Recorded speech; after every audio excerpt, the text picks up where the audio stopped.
Halo, Assalamualaikum warahmatullahi wabarakatuh. Bagaimana kabar kalian? Semoga sehat selalu ya. Baik, pada kesempatan hari ini Bapak akan menjelaskan materi terkait dengan interaksi sosial, yang mana yang akan menjadi topik pembahasan kita pada kali ini ialah bagaimana Bapak akan menjelaskan apa itu interaksi sosial, ciri-ciri interaksi sosial, syarat daripada interaksi sosial, kemudian faktor-faktor yang mempengaruhi interaksi sosial, serta bentuk-bentuk interaksi sosial. Yang pertama, berkaitan dengan pengertian interaksi sosial. Interaksi sosial adalah hubungan timbal balik antara individu atau kelompok yang membentuk struktur sosial dalam masyarakat. Umumnya, hubungan timbal balik di sini bisa terjadi antara individu dengan individu, individu dengan kelompok, maupun juga kelompok dengan kelompok. Yang kedua, ciri-ciri interaksi sosial. Pertama, adanya komunikasi. Nah, adanya komunikasi di sini terkait dengan pertukaran informasi antara individu atau kelompok. Yang kedua, cirinya ialah resiprokal, yaitu interaksi bersifat timbal balik. Artinya, ada aksi dan reaksi. Ciri yang ketiga, berlangsung dalam situasi sosial. Artinya, interaksi terjadi dalam konteks sosial tertentu. Yang keempat, mempunyai tujuan. Setiap interaksi memiliki tujuan atau maksud tertentu. Dan yang kelima atau yang terakhir ialah berlangsung dalam waktu, di mana interaksi sosial memiliki durasi baik singkat maupun panjang. Nah, itulah beberapa ciri-ciri interaksi sosial. Mudah kan? Berikutnya ialah syarat interaksi sosial. Agar interaksi sosial dapat terjadi, diperlukan beberapa syarat, yaitu yang pertama, ada kontak sosial, di mana kontak bisa bersifat langsung atau tatap muka, atau tidak langsung alias melalui media.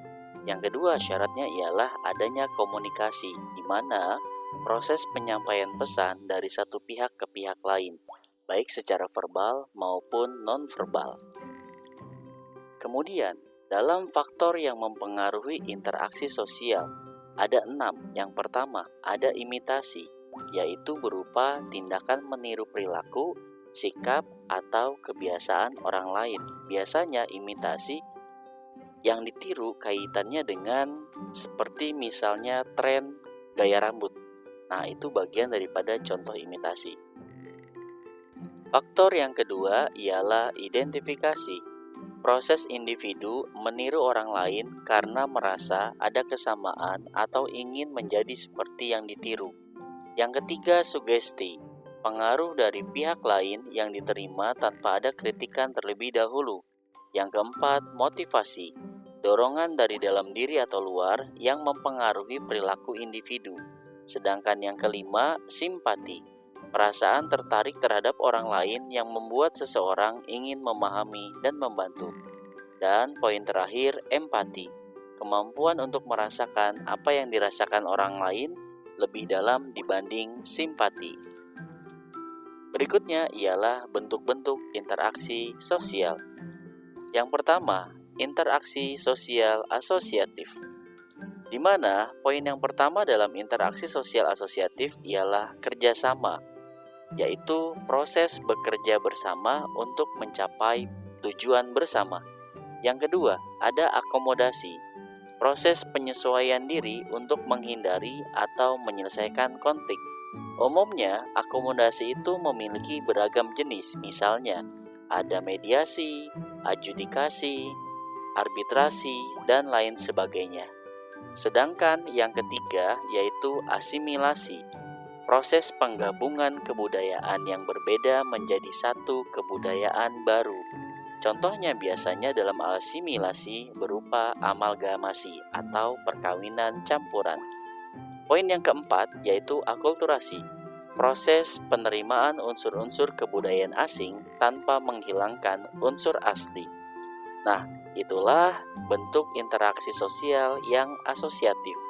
Sedangkan bentuk interaksi sosial yang kedua yaitu disosiatif. terdiri dari tiga. Yang pertama, ada persaingan atau kompetisi, yaitu berupa usaha memperoleh kemenangan atau keuntungan tanpa melibatkan kekerasan. Yang kedua, konflik, benturan kepentingan yang bisa disertai dengan kekerasan. Biasanya, konflik bisa terjadi disebabkan oleh beberapa faktor, seperti faktor perbedaan latar belakang, faktor kepentingan, dan lain sebagainya.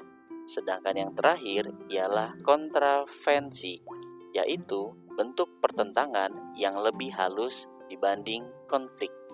Nah, itulah murid-murid semuanya berkaitan dengan apa yang Bapak sampaikan di kesempatan kali ini.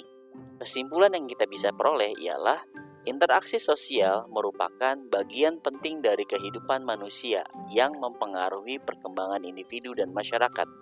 Memahami ciri-ciri, syarat, faktor, dan bentuknya dapat membantu kita berinteraksi dengan lebih efektif dan harmonis.